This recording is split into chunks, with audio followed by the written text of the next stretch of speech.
going on, Jeromes? Beautiful Thursday. Birds are chirping and stuff, and it's time for some Q&A. Thank you, everyone who submitted questions on the community tab. You guys are the best. Let's dive on in. Asir, nailed it. What do you think about Najee Harris next free agency offseason? So the Vikings probably going to have to do some upgrading at the running back position. Ty Chandler's going to be in the final year of his rookie deal.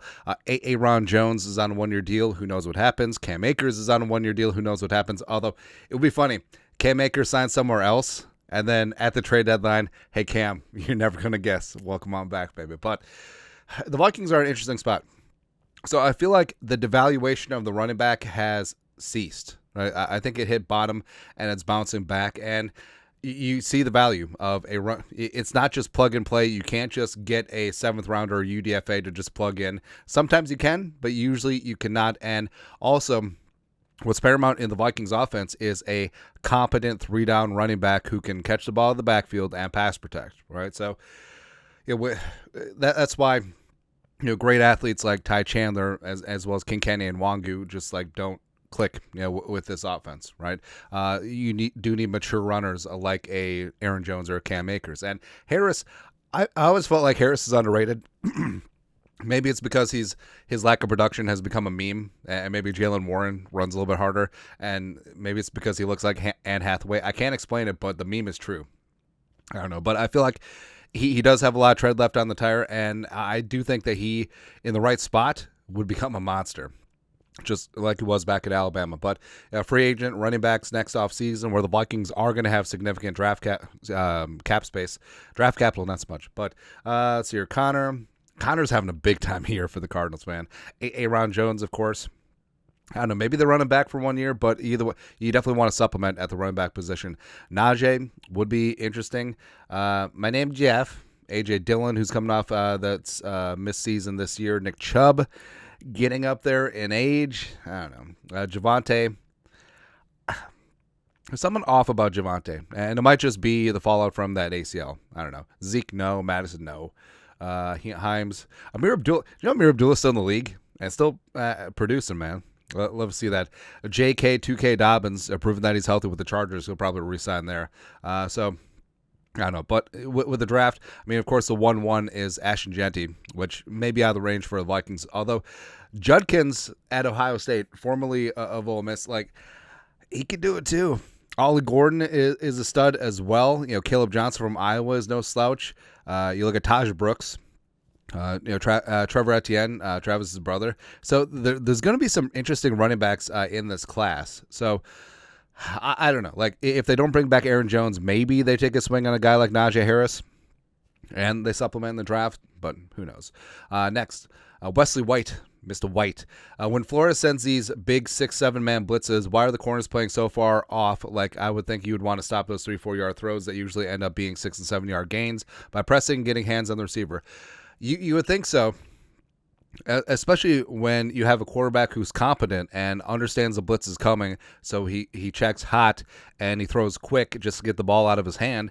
And if the corners are playing off, that could turn into a big-time gain. And if they slip one tackle with fewer guys on the back end, that could be a house call, right? So that is something that I brought up before. It's like, hey, if we're going to be all up there and be aggressive, let the guys press. And, yeah, maybe you are concerned about age with Gilmore and Griffin and Murph, but these guys can still press. And I think it actually makes even more sense for them to be up near the line of scrimmage, use their physicality, use their technique, and use their experience against receivers versus just hoping that they can stick with a player in space, which, given the age of Gilmore and Griffin, it's a big-time ask. All right, so yeah, I agree that if you're gonna blitz more, let the corners press, and I'm sure it's something that Gilmore and Murph and Griff have expressed, but we'll see. Speaking of corners, God, I love a lot. MN Husky, what are your thoughts on the future of Dwight McGlothan with the Vikings? I think he'll be a future starter. I have so much love and respect for Dwight McGlothan's game, and he's just so technical. And this is what happens too. Plus, it's so weird. Talk about draft prospects where he's not overly athletic, but he's like the top 1% of all athletes. And we say that looking like this, sitting on the couch. But McGlothan, he doesn't blow you away physically, but that's one of the reasons why he went undrafted. But if you have players like that, especially corners, where they're not just gifted with all the physical tools in the world, they have to learn technique. And McGlothan's done that at LSU and Arkansas. He's a dude, man. I got nothing but love and respect for Dwight McGlothan. Now, he's been inactive. I thought that he might have a chance to be on the game day roster when Evans went out with that hip injury. But Evans is back. McGlothan is still sitting there chilling. But it's clear they value him. They're not going to play with trying to get him down to the practice squad. He made the 53 initially for a reason. So I do think that they see a future with McGlothan. And with Griffin and Gilmore both in contract years, as well as Byron Murphy, the other one, not the rookie. His 2-year deal is expiring as well. I mean, McGlothan could be in line to start next year. I think it could be McGlothan and Mekhi Blackman on the outside, round the outside. I think that'd be pretty damn good. Next. R3, what is going on with Speedy? Last couple of games, he's had boneheaded penalties and a couple big-time drops where he looks like he just doesn't care. Well, I won't go that far, but his usage has definitely decreased since Addison has been back. I mean, started off the season great, 3 straight games with a touchdown, but Addison came back and his usage sort of sputtered. But he did have some nice looks against the Lions, 4 for 76 on 5 targets, but ever since then it's been pretty spotty. Yeah, he did drop that touchdown against the Rams. Sort of is what it is. Wasn't really used much against the Colts, although he did catch that 1-yard touchdown. And then Jacksonville, 1 for 3, and also ran that reverse for -7 yards. But he has had a couple penalties. He had that false start, notably against the Jaguars, and then, like we said, that drop against the Rams. But I don't think that it's so much that his head's not in the game or he doesn't care. I think that he cares a lot. Right, but there's only so many targets to go around, and especially when you're not being used as much, a couple errors here or there are certainly magnified, right? Especially in a high leverage spot like the Rams game. So, yeah, I ain't worried about Speedy. He should and could still have a role in this offense, and give me good to go there. Lastly, RH Collector, are we doomed for heartbreak again? I mean, no, but also I understand it, especially where.